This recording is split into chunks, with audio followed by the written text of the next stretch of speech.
Last night, a single whisper turned my ordinary evening into a doorway I didn't know I'd been waiting to open. I thought I was settling in for another quiet hour with my knitting and the old clock ticking on the wall. But when my grandson leaned close and breathed 4 trembling words into my ear, 20 years of silence shifted. "Stay with me." What he said led us to an old secret, a midnight waltz, and a promise that might heal more than just one aching heart. Before I begin, tell me in the comments, what city are you watching from? I love seeing where everyone is tuning in, small towns and big skylines, from the coast to the cornfields. Now, let me take you into my living room, into my night, into the moment that changed everything. My name is Beverly. I'm 69, and my house has that gentle, lived-in quiet that comes from decades of the same footsteps and the same sun slanting across the same floorboards. The hydrangeas outside sag after dusk, heavy with late blooms. The front gate complains in the wind like an old friend who's tired of saying goodbye. Inside, the lamp by the window warms the room the way butter melts, slow, golden, and my husband's records rest in their sleeves, shoulders pressed like a line of faithful soldiers awaiting orders no one has given in years. My grandson's name is Albert. He's 24, named after his grandfather, my Albert, and he carries that name with a care that humbles me. He's taller than the doorframe now, all limbs and earnestness, but he still moves with the cautious grace he had as a child, the way you do when you don't want to break something precious. He'd come to stay the week while his apartment got fumigated, an inconvenience for him, a blessing for me. The first night he arrived, he set his sneakers carefully by the mat and said, "Thanks for the room, Grandma." He smelled like cold air in bus stations.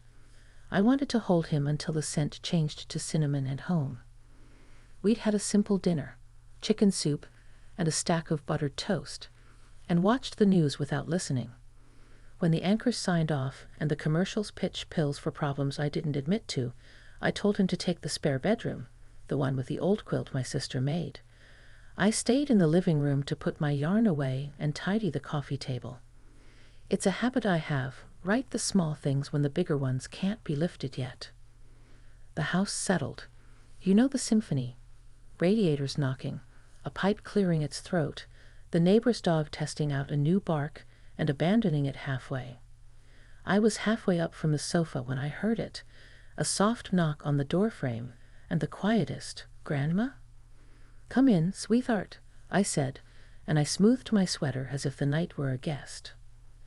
Albert stepped into the lamp's circle of light and stood there, not quite looking at me. His hands were in his pockets, and his shoulders made that line men get when there's something stuck between their ribs that words have to pry loose. He crossed the room and sat on the edge of the armchair, knees turned toward me, like a boy at attention and a man bracing for weather all at once. "Can I sit here for a bit?" he asked. "You already are." I smiled. "But yes." He exhaled and glanced toward the shelf where the records are, where they've always been. He looked back at me and leaned in, not to be mysterious, but because he didn't want to disturb the very air with what he was about to say. When he spoke, I felt his breath warm my cheek, and those 4 little words slid into me like a key finding its lock. I found his letter. The room tightened around the syllables, then seemed to let out a long, thin thread of breath. The clock ticked once, and the space between that tick and the next felt like a long hallway I had to walk down. "Whose letter?" I asked, though I knew. "Grandpa Albert's," he whispered, softer this time, as if he were standing in a church. I wasn't looking for it. I swear. I was fixing the wobbly drawer in the sideboard and it was taped to the bottom. My mouth forgot its job for a moment. My hands found each other in my lap like old casual friends becoming prayerful by accident. Years ago, no, decades. There was a night when my Albert, tired to the bone from the plant and the long drive back through snow, had come in and set his lunchbox down and kissed my cheek with a faraway softness. He told me he was fine. Men from his time were raised to hold in storms, to be their houses. The next morning the phone rang before dawn, and the world I knew shifted 3 inches to the left and never returned. I had never looked for a letter. I didn't think there was one to be found. "Where is it now?" I asked. "In my pocket." He touched the outline in his jeans. I didn't want to open it without you." My name fit in my own mouth again. "Good," I said. "I don't want you to." He nodded and looked relieved in the way a person does when they've decided not to carry a weight alone anymore. He sat back and very carefully took out an old envelope that time had turned the color of tea. It was wrinkled, but the fold was neat. On the front was my name, in the square-handed script I could have picked from 1,000. Beverly. No frills. No hearts. Just that stubborn, careful lettering that always meant he had something important to say and didn't want the letters to get in the way. My eyes pricked with the kind of tears that don't fall but anchor themselves and make everything in their view more serious. "Of course he used a piece of masking tape," I said, and I laughed because that's what you do when your heart opens a door and the hinges creak, anything to keep it from slamming. Albert smiled. His smile has some of his father in it, my son, and it pulled something in my chest that had been tangled too long. "There's a story there, one with edges, but this is not the night for blame or catalogues. This is the night my grandson came to me with a found thing and sought permission to make it ours. Before we open it," he said, "can I ask you something else?" He glanced at the record shelf again. "There's this one you always played when I was little, the blue one. You'd hum it when you did the dishes. I never knew the name." My head tilted toward the shelf as if it had a gravity of its own. "It's not blue, darling." The slipcover faded. "It's Autumn Nocturne, the old waltz. Your grandfather loved to dance to it after the late shift when he was too tired to speak. We would sway in our socks, and the kitchen would smell like coffee and cold air." I paused. Sometimes I think that song kept the house together. "Would you—" He stopped, searching for the right way to not make the question heavy. "Would you play it now? With me here?" The request floated between us like a small, steady boat. He was asking for more than music. He was asking to step into a room that until now had been locked and dust-soft. I stood, my knees remembering the years but forgiving them, and crossed to the shelf. My fingers traced the spine as if the cardboard had veins. I slid the record out, its black face reflecting the lamp. The player woke up with a quiet whir, and the needle settled like a bird landing on a branch. The first notes unspooled and the air changed. The room expanded in that way music can make a small space feel like the inside of a cathedral. I closed my eyes, and there he was, my Albert, in his work shirt with the name patch, Adele, stitched a little crooked, his hands warm, his cheek rough as a porch railing. I kept my eyes closed a little longer, and then opened them to see the other Albert, the younger, sitting forward in the chair, eyes shiny, as if he felt something he couldn't name tugging at him from the far bank of a river. "Grandma," he said, standing. "May I?" "May you what?" I teased gently, though I knew, and I wanted him to say it. "May I hold your hands while we listen? Just for a minute. You see, there are some gestures that can lose their innocence if you make them out of loneliness or show. But this wasn't that. This was a bridge. This was a blessing being braided. I nodded, and he came to me like a man approaching a candle with cupped palms. We stood there in the quiet waltz, fingers touching, then linking, and I remembered how tall the men in my family are, how they always stoop to gather you in without making you feel small. We didn't dance, not really. We swayed, two people held by a memory that didn't belong to one of them yet. The record crackled in its old bones. The clock remembered to tick. Somewhere in the house, the refrigerator sighed. My eyes drifted to the envelope on the table, my name watching us in square letters. He spoke first, not wanting to chase away the music but wanting to add to it. "I think Dad and I have been wrong about a lot of things," he said, voice low. "I think I've been angry for reasons that have nothing to do with you. I want to fix that. And there's more." He breathed in out. "The letter. Grandpa wrote something to you. I don't know what, but I found a small box too. I didn't open it. It had your wedding photo tucked beside it, folded like a secret everyone forgot to tell me." He swallowed. "Grandma, I'm asking your blessing to read this with you. And if there's something in it that should be said to Dad, will you let me help you say it?" He said it the way a good man asks to pick up a heavy bag, not because he thinks you can't lift it, but because love makes work look different. "Yes," I said, and my voice chose steadiness. "If there's something to carry, we'll carry it together." We let the last measures fade into the soft fur of quiet, and then sat close on the sofa, knees almost touching. He placed the envelope in my hands like sacrament, then pulled back, letting me decide the pace. Consenting to the moment is a peculiar kind of power. It says, "I am here of my own choosing." It says, "I have been asked, not taken." I traced the edge with my thumb and found the old glue still rough. "Before we open it," I said, surprising myself, "tell me the other reason you came in here tonight.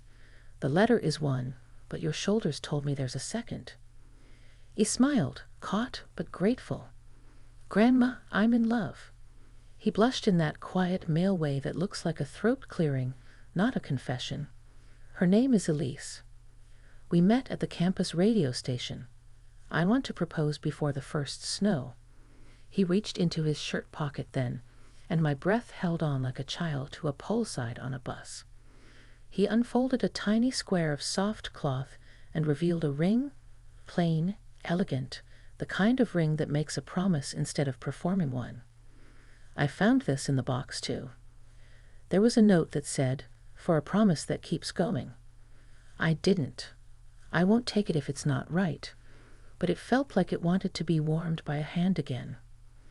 My first thought was of my husband's fingers, thick and capable, unscrewing jar lids and fixing hinges, rolling that band around when he worried the way some men worry a combing. My second was of Elise, whom I did not know yet but would know soon, the way you know a season by the color of its first light. My third was of my son, and the long, stubborn argument that had built itself a cabin between us and stocked it with old grievances. A ring could travel across that country if we let it. Your grandfather would say, I told him, that a ring is a circle because a good love is a road you always find your way back to. If he left it marked for a promise that keeps going, then he meant for it to travel. Yes, darling. Yes, with my blessing. The smile he gave me then did something to the corners of the room. Maybe it made them rounder. Maybe it made the shadows less sure of themselves. He tucked the ring away with a reverence that honored both the dead and the living, then leaned back, and we considered the letter together. Ready? He asked. Almost. I reached for his hand again, a quick squeeze, not to keep him but to anchor myself. One more thing. When we read it, we take it slow. We let it say what it says without arguing with ghosts.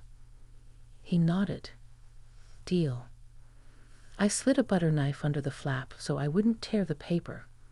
It seemed important not to make a wound where none belonged. The glue gave with a soft sigh, and the fold released. Inside was a single page, creased, the ink a little faded but steady. At the top, in that same square script, I recognized the first line before I even read it. Beverly, if the house is quiet when you find this. I stopped there. I don't know why. Maybe because the words had reached for my throat and held my pulse between their fingers. Maybe because I wanted to sip this and not swallow the whole thing. I looked at Albert, and he looked at me, and then he did the most respectful thing a young man can do. He asked, May I read the next line to you? Yes, I said, the way a person opens a door they've kept closed too long. Please do. He cleared his throat, and his voice, so like his father's and yet so much its own, poured the next words into the room as if the walls had been waiting to drink. And that is where I will leave you tonight, with the envelope open, the room listening, and the old clock lifting its hands toward something kinder than the hour it says. Albert's voice was steady as he read the next line, though I could see the small tremor in his hand where the paper quivered between his fingers. Beverly, if the house is quiet when you find this, it means I never found the right moment to say the words out loud.